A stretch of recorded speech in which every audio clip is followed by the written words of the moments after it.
అను man తగ్గవచ్చు కదా.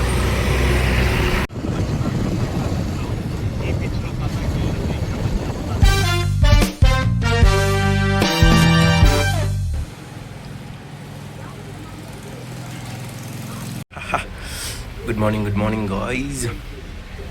So లేచిన 10ంటికి లేచి అంటే 9 కరెక్ట్ నేను 9:30కి లేచి ఫ్రెష్ అప్ అయిపోయినా. ఇప్పుడు అమ్మమ్మ ఇంటికి ఎందుకు పోతున్నా అంటే అక్కడ టిఫిన్ చేసిందంటారా బేటే టిఫిన్ అక్కడ తెచ్చుకొని ఇక్కడనే తింటా నా ఇంటికాడ.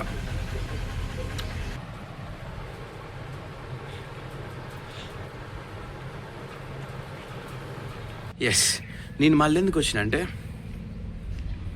ఈ వీడియోని ఎక్స్ప్లెయిన్ చేయాలి, ఎందుకంటే ఫ్రెండ్స్తో ఉన్నా కాబట్టి నేను ఎక్స్ప్లెయిన్ చేస్తేనే మంచిగా అర్థమవుతుంది. సో ఫస్ట్ నేను ఏం చేసిన అంటే పొద్దుగల మొత్తం ఎంఆర్ ఆఫీస్ అనే అటు ఇటు తిరిగిన. ఎంఆర్ ఆఫీస్ మాత్రం చెప్తున్నా ఎంత గలీజ్ ఎక్స్పీరియన్స్ అంటే నాకు ఎంఆర్ఓ ఆఫీస్కి ఇప్పుడు ఇలా ఏం చేసినా చెప్తా జస్ట్, ఓకేనా. సో ఇలా ఎంఆర్ ఆఫీస్కి పోయినా, అక్కడ జీపీఓ అనేటోడు ఒకడు ఉంటాడు. సో వాడు అక్కడ ఆన్లైన్లో సంథింగ్ ఏమో టైపింగ్ చేస్తాడు. ఒక 5 minutes అయినా వస్తా బాబు అక్కడ నిలబడి. సరే వస్తాడేమో అనుకున్నా. ఆడ హాఫ్ అన్ అవర్ నిలబడ్డా కూర్చుందానికి కూడా లేదురా బయటే. హాఫ్ అన్ అవర్ నేను ఒక్కనాడ నిలబడుతూ ఒక చిన్న వీడియో చూసిన, అది తీసిన, చూడొచ్చు.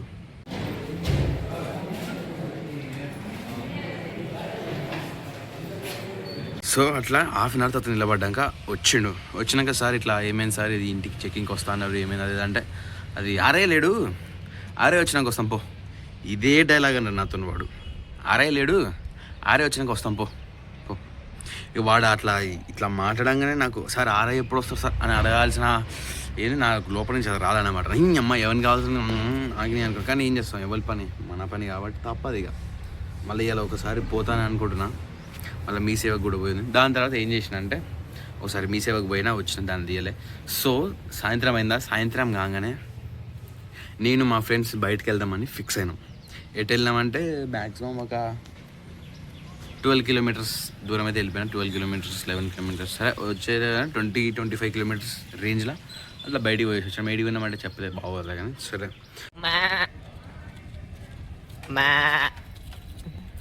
అను మ్యాను వాడు పెట్రోల్ కొట్టిస్తే నువ్వు నాకు 100 రూపాయలు ఇస్తావో, కొట్టిసి ఇస్తావో బక్క బెట్టే పెట్టాంగా. వాడు పెట్రోల్ కొట్టిస్తాడు బెట్టికే. ఇస్తావా? రైట్.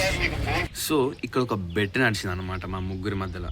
సో నేను నా వెనకాల ఉన్నోడు ఏ అనుకుందాం, నా ముంగడున్నాడు అంటే ఇప్పుడు ఇంట్లో నుంచి వచ్చినోడు బి అనుకుందాం. నేనే ఓకేనా. వీడు నా వెనకాల ఉన్నాడు ఏ, వచ్చినోడు బి. సో నేను నా వెనకాల ఉన్నాడు ఏ కదా, ఏ కానీ చెప్పిన అరే బి గాడు వస్తాడు, వాడిని నేను ఏం అడగా చక్కగా పెట్రోల్ బంప్కి తీసుకుపోయి చక్కగా పెట్రోల్ కొట్టిపిస్తా అని చెప్పిన.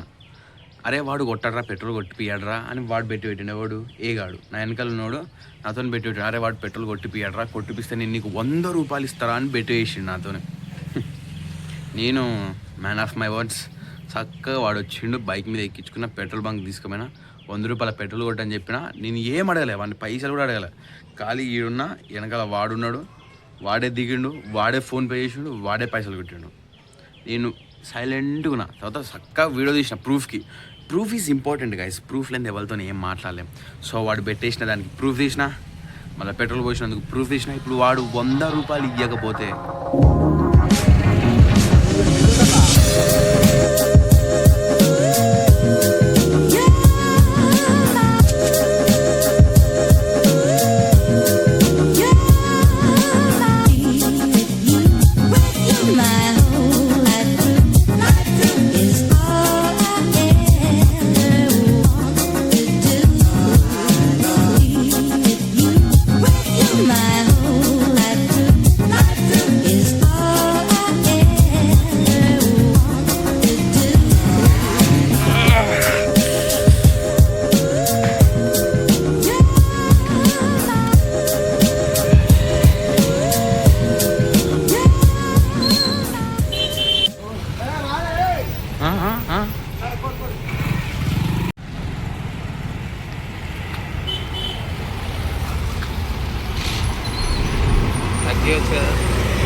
సరే సరే సరే సరే వదులు వదులు.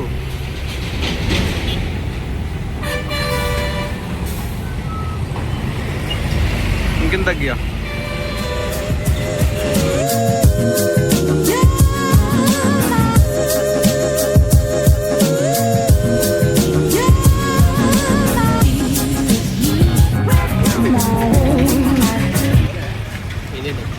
అదే ఏం చేద్దాం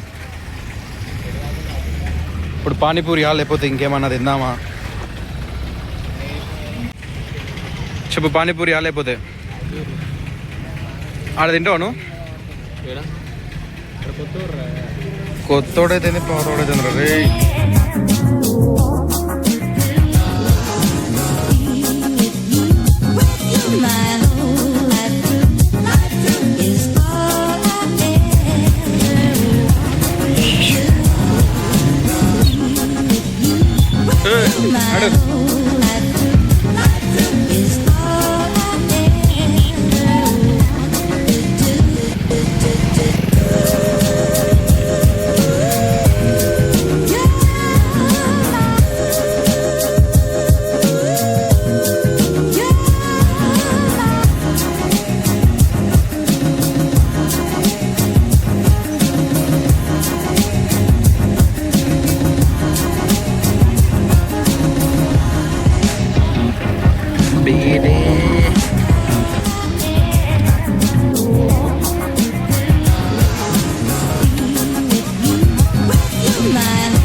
ఇప్పటివరకు 40 అన్నాడు, ఇప్పుడు 50 అన్నాడు.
అట్లా ఎటు పోయినామంటే ఒక చోటుకి పోయినాం అయిపోయింది. అక్కడ ఫస్ట్ పునుగులు తిన్నాం, దాని తర్వాత పానీపూరి తిన్న తర్వాత లెమన్ జ్యూస్ తాగినాం. టోటల్ ఖర్చు వచ్చేసి ముగ్గురికి ఆ రోజు 100 రూపీస్ పెట్రోల్ ఒకటి, ప్లస్ 50 రూపీస్ పునుగులు ఒకటి, 30 రూపీస్ అదొకటి, మళ్ళీ ఇంకో 30 రూపీస్ లెమన్ ఒకటి. సో మొత్తం కలిపి 210 రూపీస్ అనుకుంటా. మొత్తం రౌండ్ ఫిగర్ 220 వేసుకో, 210 220 ఆ రౌండ్ ఫిగర్లో అయిపోగొట్టేసినాం. వితిన్ 2.5 అవర్స్లో 210 రూపీస్ అయిపోయినాయి. సో అదనమాట. సో రేపు వచ్చే బ్లాగ్లో కలుసుకుందాం. ఇది యాక్చువల్గా అవుట్ఫిట్ ఏంటంటే రేపు వచ్చే బ్లాగ్ అవుతుంది. So bye bye, love you.